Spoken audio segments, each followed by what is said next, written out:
तैयार हो जाओ दोस्तों, आप सबका स्वागत है मेरे चैनल सुपर लेवल मानवा में। इस चैप्टर की शुरुआत वहां से होती है जहां से पिछला चैप्टर खत्म हुआ था। हम चैप्टर की शुरुआत में देखते हैं कि एलिन बोल रही थी, तुम बोल क्या रहे हो, मेरे को समझ में नहीं आ रहा। इतना सुनते ही अपना मिकेल बोलने लगता है, जो मैंने बोला तुम्हें सुनाई नहीं दिया। चलो मैं तुम्हें एक बार दोबारा बता देता हूँ, मैं तुम्हें प्रूफ प्रोवाइड कराऊंगा, वो भी सबके सामने। और इतना बोलने के बाद वो उसके पास आते हुए दोबारा से बोलने लगता है, वैसे भी तुम्हें पता होगा काउंट पास्कल यहाँ आ रहे हैं, इससे अच्छी अपॉर्चुनिटी नहीं हो सकती। हम उनके सामने सारे प्रूफ रख देंगे, फिर वो जस्टिस करेंगे हम दोनों के लिए। ये सब बोलते हुए वो कुछ ज्यादा ही पास आ जाता है। फिर वो बोलने लगता है, मुझे ऐसा क्यों लग रहा है कि तुम कुछ ज्यादा ही नर्वस हो रही हो। इधर एलिन के पसीने आ रहे थे। फिर वो गुस्से में बोलने लगती है, तुम्हारे पास कोई राइट्स नहीं है, ऊपर से तुम अपने फैमिली के रिप्रेजेंटेटिव भी नहीं हो। इतना सुनते ही मिकेल अपने कोट के अंदर हाथ डालता है, उसके अंदर से एक साइन को बाहर निकालता है। जैसे ही उसको बाहर निकालता है, एलिन भी शॉक हो जाती है और वो बोलने लगती है, ये तुम्हारे पास कैसे है। फिर अपना मिकेल बोलने लगता है, हाँ अब तुम समझ गई ना, मैं अपनी फैमिली को रिप्रेजेंट कर रहा हूँ यहाँ पे। और तुम इस बात का ध्यान रखना कि जब तक ये मेरे पास रहेगा,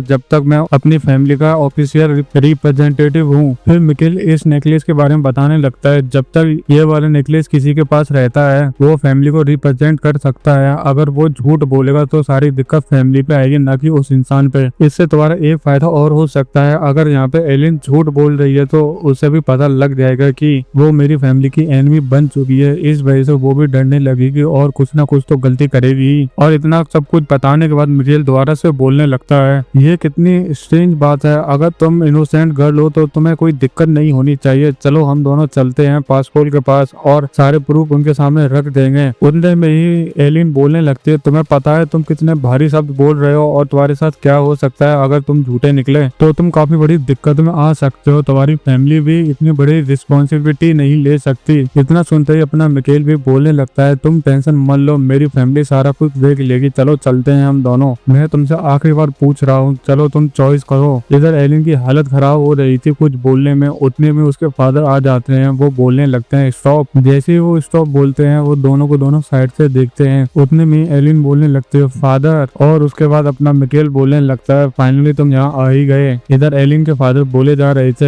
एलिन तुम यहाँ पे किसी से बात नहीं करोगी। इधर मिकेल बोल रहा था, चलो फाइनली हम बात कर सकते हैं क्योंकि तुम यहाँ आ ही गए। Duke Lindon. फिर हमको इसके बारे में बताया जाता है, 5th रैंक नाइट है इस एम्पायर का और वन ऑफ द 12 स्वॉर्ड्समैन है इस पूरे वर्ल्ड का, और यही पहला बंदा था जिसने सब कुछ खोया था डीमन गॉड की वजह से। उतने में मिकेल दोबारा से सोचने लगता है, ये एक ऐसा इंसान है जो कि आगे जाके काफी काम आएगा क्योंकि इसकी स्वॉर्डमैनशिप काफी अच्छी है। इधर ड्यूक बोल रहे थे, तुम क्या सच में मिकेल हो। फिर अपना मिकेल बोलने लगता है, हाँ मैं ही मिकेल हूँ। ये बात सुनते ही ड्यूक थोड़ा बहुत तो शॉक होता है। फिर वो बोलने लगता है, तुम पहले जैसे ही हो, तुम्हारी फिजिक्स और तुम्हारा टेम्पर दोनों के दोनों एक जैसा है, लेकिन तुम मुझे पहले से कुछ डिफरेंट से लग रहे हो। चलो तुम मुझे बताओ, तुम्हें क्या ड्रैगन हार्ट मिल चुका है मार्गियस फैमिली की तरफ से। इतना सुनते ही मिकेल भी बोलने लगता है, मैंने तो उसको अभी तक देखा भी नहीं। इतना सुनते ही ड्यूक भी बोलने लगता है, लेकिन तुम्हारी फैमिली के पास तो है ना, मुझे पता है तुम्हारे फादर के पास रखा हुआ है वो। इतना सुनते ही अपना मिकेल भी बोलने लगता है, अगर फादर के पास है तो मुझे नहीं दिखने वाला क्योंकि वो अपनी सारी चीजें दूसरों को नहीं दिखाते। इतना सुनते ही ड्यूक भी इमेजिन करने लगता है मिकेल के फादर को,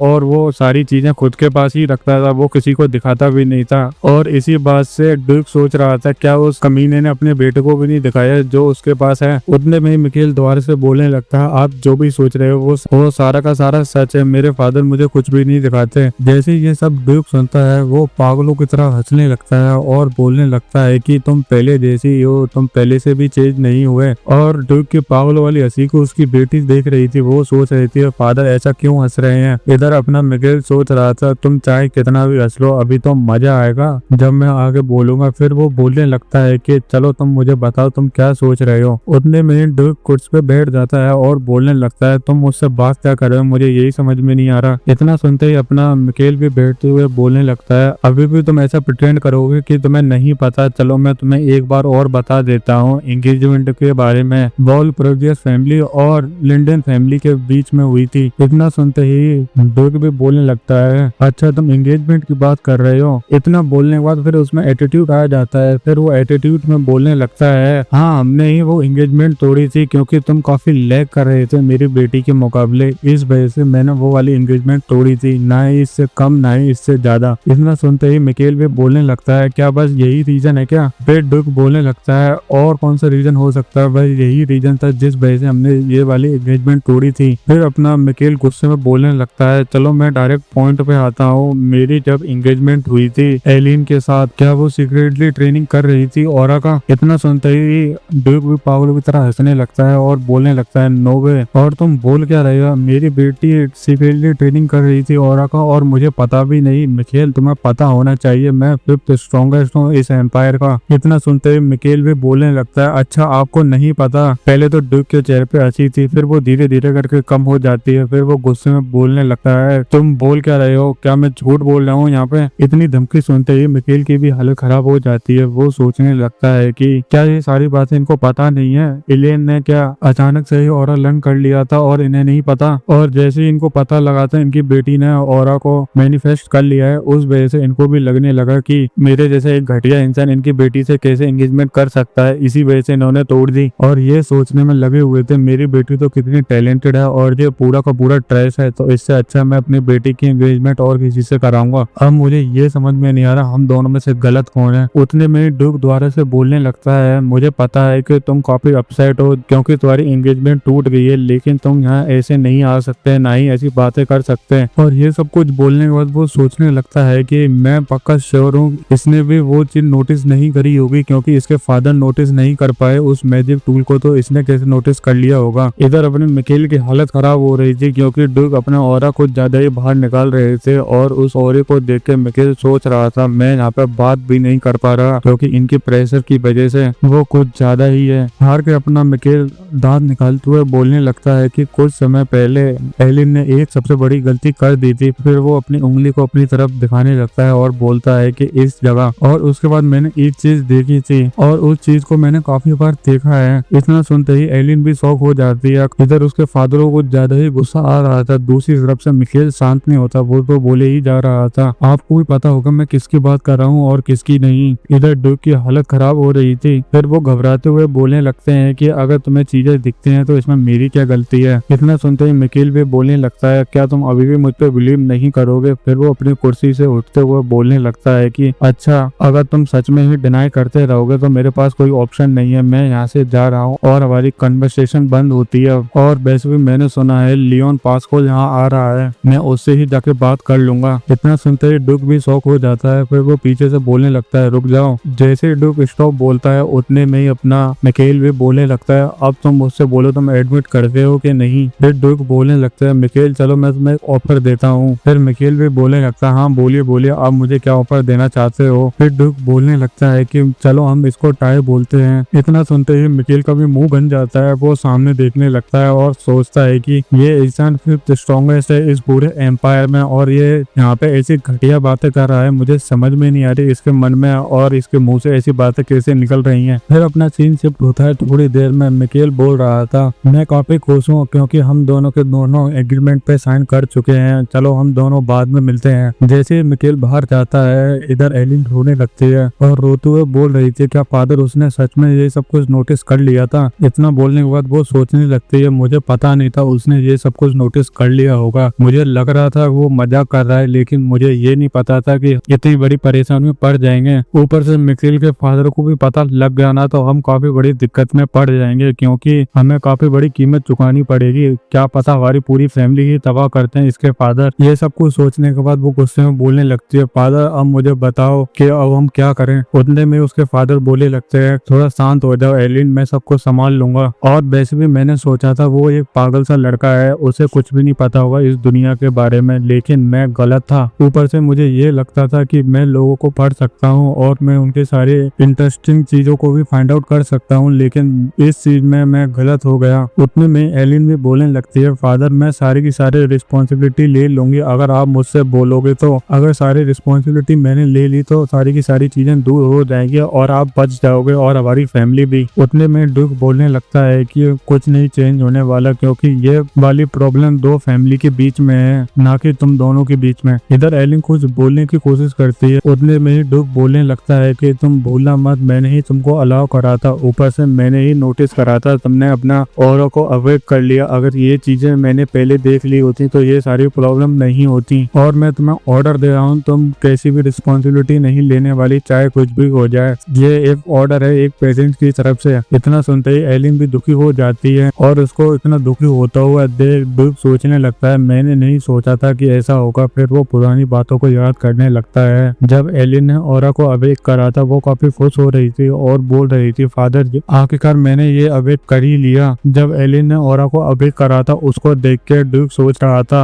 मैंने सोचा नहीं था मेरी बेटी ओरा को अवेक कर लेगी, वो भी खुद ही। उसे किसी ने टीचिंग भी नहीं दी थी, उसके बाद भी इसने अपना ओरा को भी अवेक कर लिया। और उस टाइम मुझे ऐसा लगा कि मेरी बेटी कितनी टैलेंटेड है और काफी जीनियस भी। फिर अपना सीन प्रेजेंट में आ जाता है। प्रेजेंट के अंदर ड्यूक सोचे जा रहा था, चाहे कुछ भी हो जाए मैं तुम्हारे टैलेंट को प्रोटेक्ट करूंगा एलिन। और ये सब कुछ सोचने के बाद वो बोलने लगता है कि एलिन तुम चिंता मत करो, मिकेल की फैमिली एक डिजर्विंग प्राइज मांगेगी और हम उसको फुलफिल कर देंगे, क्योंकि इसमें हमारी ही गलती थी और उसके बाद सारी चीजें सॉर्ट आउट हो जाएंगी, तुम टेंशन मत लो। इधर अपनी एलिन बोले जा रही थी फादर, उतने में ड्यूक बोलने लगता है, तुम टेंशन मत लो, मैं सारी चीजें देख लूंगा और वैसे भी तुम कोई पागल वाली हरकतें मत करना, क्योंकि कोई बच्चा ये नहीं चाहता कि उसकी फैमिली पूरी तरह से डाउनफॉल में चली जाए। उतने में ही एलिन भी बोलने लगते हैं, फादर आप बोल क्या रहे हो। फिर अपना ड्यूक बोलने लगता है कि जैसे कि तुम सोच रही थी मिकेल एक पागल लड़का है, लेकिन वो पागल नहीं है, वो काफी टैलेंटेड है। और ये सब कुछ बोलते हुए वो उसके सिर पर हाथ रख लेता है और हाथ रखते हुए दोबारा से बोलने लगता है कि अब सारी चीजें तुमने देख ली है ना, अब तुम आगे जाके थोड़ा संभाल के काम करना बस, क्योंकि तुम्हें काफी चीजें सीखनी है आगे जाके। फिर अपना सीन शिफ्ट होता है लियोन पे। लियोन मस्त होके अंदर जा रहा था, उतने में वो सामने दिखता है और शॉक हो जाता है और वो बोलने लगता है, तुम हो कौन